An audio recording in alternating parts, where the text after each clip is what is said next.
arrestation Bougane Gueye Dany bi avant ñuy ñëw ci arrestation bi sax parce que waxoon nañ ci mais jamono ji ñu gis ñu ci bëri di génn di wax ci li nga xam ne mooy condition de détention yu mu nekk condition yooyu ak prison bu Tamba est-ce que nekk na lu nga xam ne c'est avéré Pape.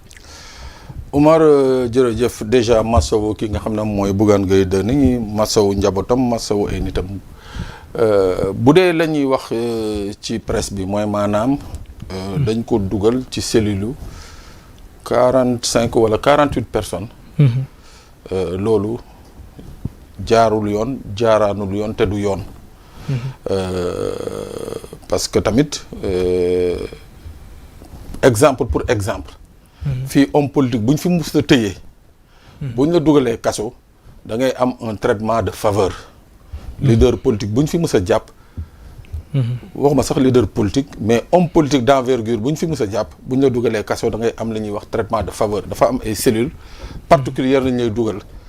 fële ca Tambacounda damay joxe benn exemple. kii nga xam ne mooy Barthélémy Diaz maire de Dakar. bañ ko arrêté fii jugé ko yóbbu ko Tamba di ko tëj. ba mu demee dañ ko utal pavillon spécial c'est-à-dire spécial moom fa mu nekkoon. moom kese moo fa nekkoon xale yi dañ leen génne woon jigéen yi dañ leen génne woon moom kese ñu bàyyi ko fa pour des raisons de sécurité mooy benn ñaar Barthélémy Diaz nekk na ci kaso bi ba jógee fa musul gisanteeg prisonnier ci biir kaso bi loolu dafa bokk ci ay mesures de sécurité yi nga xam ne dañ ko war a imposer ci milieu carcéral neew ma nag Bougane Gueye Dany moo gën prisonniers yi nga xam ne ñoo nekk foofu ci Tambacounda déedéet dadina rek historiquement leader politique wala homme politique d'envergure bu ñu jàpp bu ñu ko dugalee kaso dañ koy utal néeg bu baax wala béréb bu baax ba nga xam ne il est à l'abri de certains dangers. tradition la quoi. tradition la.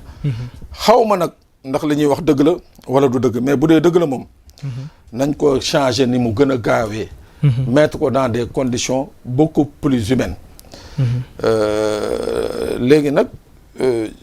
en attendant la date du 30 je crois dañ ko war a atte. waaw le 30 lañ ko war a atte loolu tamit ñu ci bëri ñu ngi ciy posé wu ay questions parce que flagrant délit en général dañ doon xool li nga xam ne mooy audience bi gën a jege bi ci topp rek moom lañ lay atte. flagrant délit pourquoi ñu yóbbu ko ba le 30 aussi li ci yoon wax dafa ne. buñ lay placer rek. waaw. tu comparais à la prochaine audience. mooy maanaam buñ la placer sous mandat de dépôt lundi. bu dee prochaine audience bi mardi la. waaw. mardi da nga war a génn moo tax ñu koy wax flagrant délit. voilà parce que nag bu ñu la jëlee yóbbu la ba ay le 30 te leerul sax ni que le 30 bu ñëwee daañu ko atte mun na ñëw ñu renvoyer ko encore. renvoyer ko maanaam loolu day xaw a niroog une punition qui ne dit pas son nom. waaw mooy maanaam le 30 jot ñu renvoyer ko ba le 5 le 5 jot ñu renvoyer ko ba le 20. ainsi de suite mu ñëw le 20 gars yi ne ko waaw léegi atte nañ la. tëdd nga 1 mois léegi 1 mois nañ la tëj. yooyu nag je dis que une bonne administration de la justice. surtout que nag dañu am la nga xam ne moom nañu lay moom le président bëgg ci justice dëgg bi. je crois que dañu war a am une justice à visage humain. flagrant délit arrêté nañ ko placé nañ ko sous mandat de dépôt. lundi. mënoon nañ ko àtte. mais nag Pape ñu ngi ci vacances judiciaires est-ce que nekkul li nga xam ne mooy juge yi fa nekk doyun loolu tamit ñoom war nañ ci leeral quoi. vacances judiciaires geex na de. non vacances judiciaires moom geex na moom. jeex na ah sama yaakaar vacances judiciaires moom geex na. vacances judiciaires yi su ma juumul c'est août septembre octobre. waaw ñu ngi ci octobre ba léegi ah. waaw.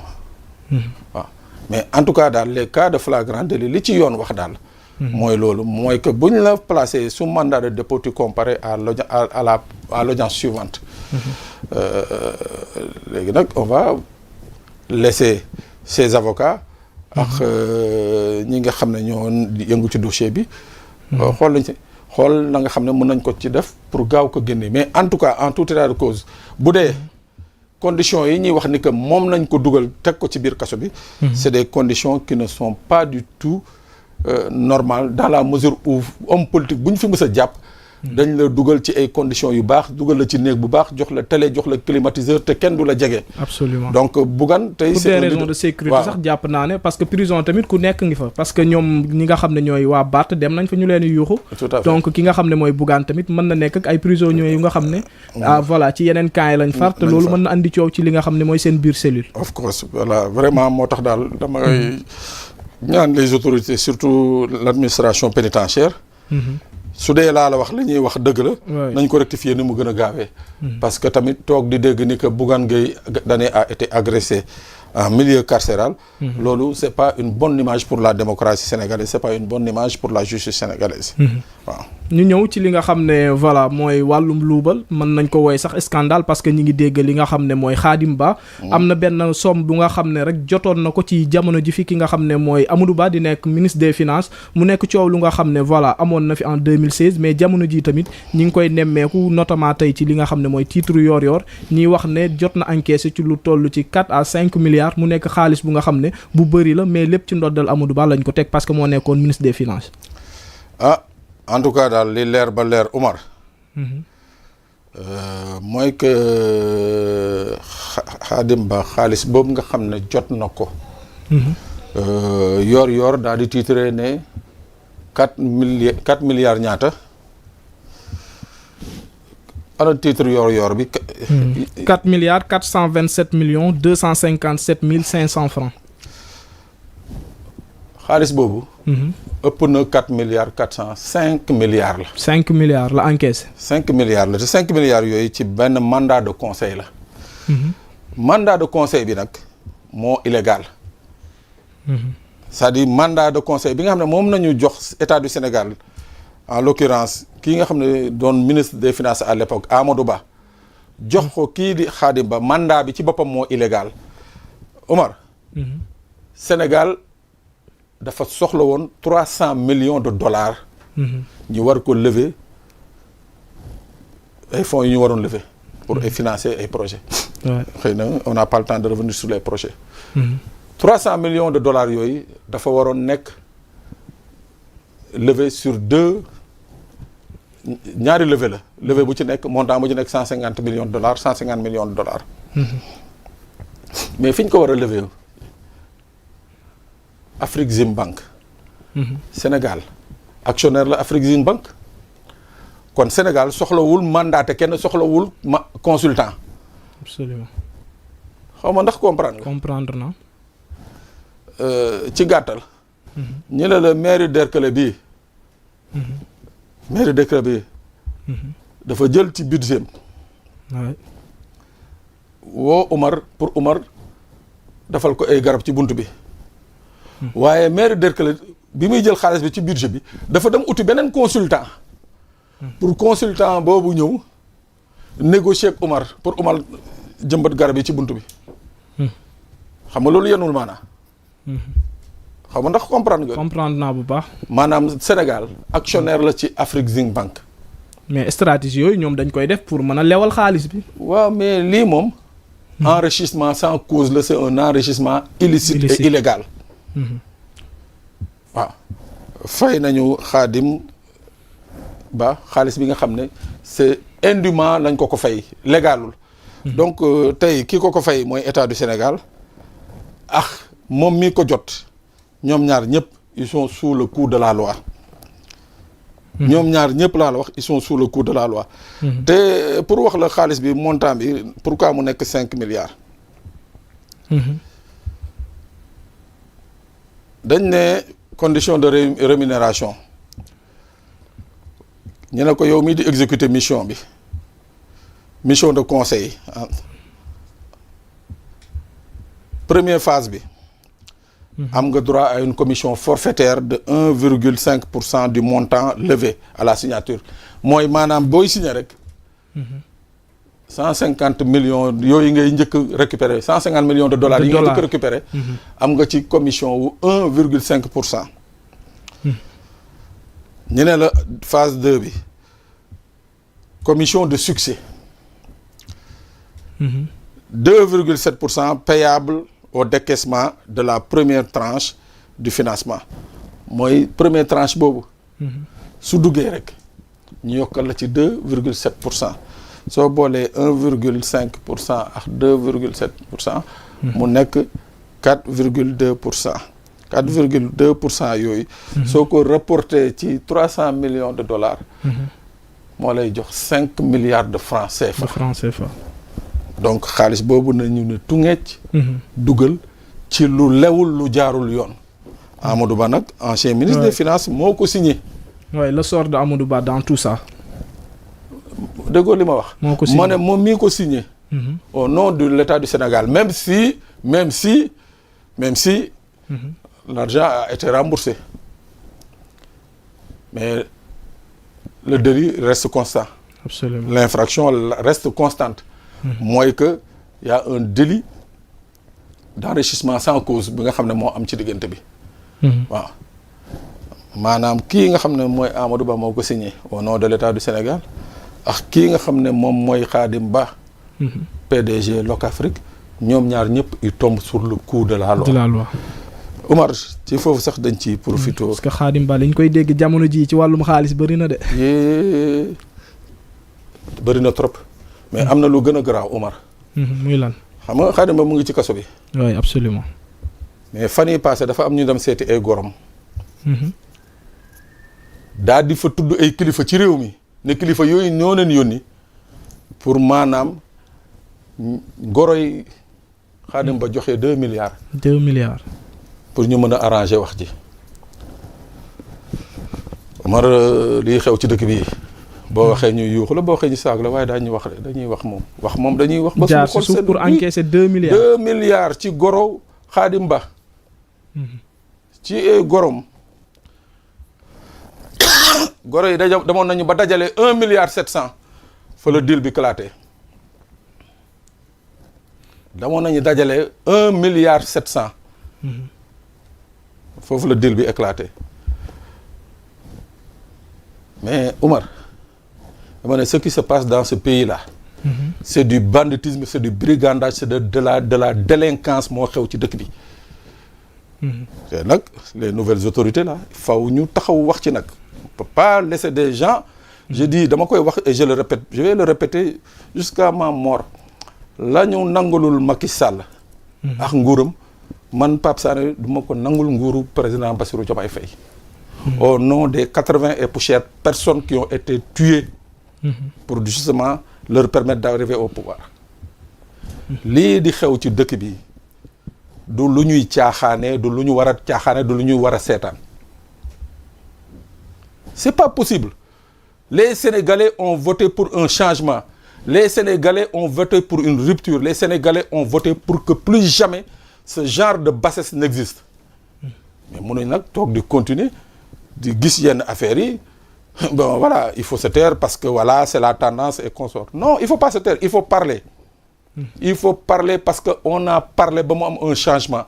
ce changement là il est là ok on l'accompagne il n'est pas là on dénonce. moi c'est mon point de vue. absolument. ah quel que soit ce qui adviendra. je vais continuer de dénoncer. parce que xaalis moom suñ koy génnee peut-être comme li Diégou Diop def pour ay wàllum caution justice bàyyi ko mais pas ay nit jaar fa pour mën a waxtaan ak les autorités mu génn loolu moom dañ koy dénoncer. bu baax a baax non autorités yi seen yoon nekku ci ay nit ñoo leen mbubboo. waaw je reprécise mon propos autorités yi seen yoon nekku ci ay nit ñoo leen mbubboo. pour encaisser 2 milliards yi. te loolu nag je dis que. ce genre de pratique ça doit être révolu dans ce pays là waaw. ça doit être révolu dans ce pays. la ñu bañaloon Macky Sall ak kilikam ak son régime on va pas l'accepter pour le régime du président Bassirou Diomaye Faye. enfin moi personnellement Pape Sané je l'accepterai pas. voilà léegi nag ça peut plaire comme ça peut ne pas plaire mais je vais le dénoncer tant qu'il faudra le dénoncer. voilà. am na solo bu baax a baax. muy benn. ñaar gis nga affaire u Coris Bank bi. les gens n'ont qu'à faire attention beaucoup attention sur ce qu'on écrit ce qu'on dit li ñuy bind ak li xew. c'est diamétralement opposé. manipulation da cee am wala lan la. y a pas de relaxation sud y a pas de relax pur et simple foofu laa yem nag pour le moment. foofu laa yem pour le moment. en tout cas gën ñu toppal xibaar yi bu baax a baax rek lépp loo ci xam naa à travers live yi ñuy def dinañ ko gën a yaatal mais tamit ñu bala ñoo dugg ci li nga xam ne mooy suñu sujet bi rek ñu waxtaanee leneen tamit parce que gis nañ sànq ki nga xam ne mooy Amadou Ba di tontu Ousmane Sonko rek pour débat bi nga xam ne mi ngi ko doon woo nee na pare na pour def ko mais Ousmane Sonko aussi actuellement posté waat na pour xamle ko ne li nga xam ne mooy rumeur yi muy dégg ci wàllum Sénégal yooyu mënul teree débat bi am peut-être ñoom ñaar ñëpp fi mu toll nii pare nañ pour jàkkaarloog Sénégalais yi waxtaan ci accusation yi nga xam ne le premier ministre tegoon nañ fi waaye tamit waxtaan ci réew mi surtout li nga xam ne mooy le Sénégal vision 2050. C'est une bonne chose pour la démocratie. que ñu toog ba ay leader ne léegi dootuñu saagante dootuñu xasante. wallaay débat baa ngi dañuy toog échanger idée. C'est une très bonne chose à saluer pour la démocratie sénégalaise. mais sauf que nag Oumar. moment bi ñu ko choisir moment boobu moo mënul nekk. moment bi dañuy dem élection législative. il y a 41 listes yu pare pour dem daganal baatu askan wi mais 41 listes yooyu Oumar. munoo ci tànn ñaari tête de liste ne leen yéen ñaar kaay leen ngeen débat loolu. yoon sax ak bon sens moo ko mënul nangu donc mënul nekk. même si l'idée est louable baax na et tout parce que les Sénégalais aussi ont besoin de ce genre de débat d'idées parce que sunu démocratie li ko gën a nërmeel Omar mooy que dañuy indi un débat bi nga xam ne de bas étage Gello Omar bi waaw oto Pape Sané bi ci nit ki la ñuy wax quoi ça des débats de personnes non politiciens yi dañu war a comprendre ni que askan gi nga xam ne moo leen di jox baat c'est un peuple qui est au-dessus de certaines considérations mooy maanaam c'est un peuple mature mais nañu bàyyi di bëgg alimenter la polémique sur de petits détails de personnes waaye diw lii diw non c'est pas ça le problème moo tax ma ne ce débat ou ce projet de débat c'est une bonne chose pour la démocratie sauf que moment bi ñu ko tànn moment boobu moo baaxul te Ousmane Sonko premier ministre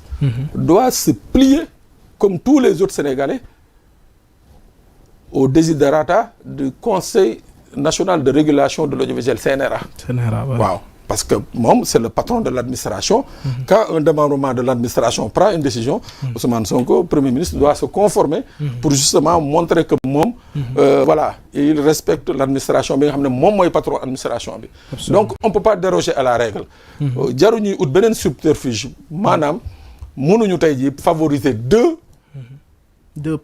personnes au détriment de 41 autres listes waaw parce que tey jii buñ ne ñaar ñii la ñuy defal suba Baron Ndiow ne taxaw man tamit damay débat ak Pape Sané ainsi de suite te duñ leen ko mën a bañal te on va vers l'ouverture de la campagne on est en pré-campagne donc dana nekk une propagande qui va profiter à l'un ou l'autre parti politique xam naa dinañ ci gën a ñëwaat bu baax a baax mais en soi c'est une bonne idée c'est-à-dire il faut que ñu relever le débat qu'on propose aux Sénégalais des programmes qu'on propose aux Sénégalais des idées novatrices bañ a nekk fii dans waa ji dafa ñaaw waa ji non ça c'est du amul benn sens ça ne nous avance à rien du tout ces débats de personnes là ça nous aide c'est des débats de bonne fortune yooyu nañu bàyyi borom marché yi borom ni ñu koy wax ñii di xuloo ci teen yi seen gàcc yi jaxasoo nañ leen bàyyi ñoom ñuy xuloo ci yooyu mais nañ relever le niveau quand même du débat politique au Sénégal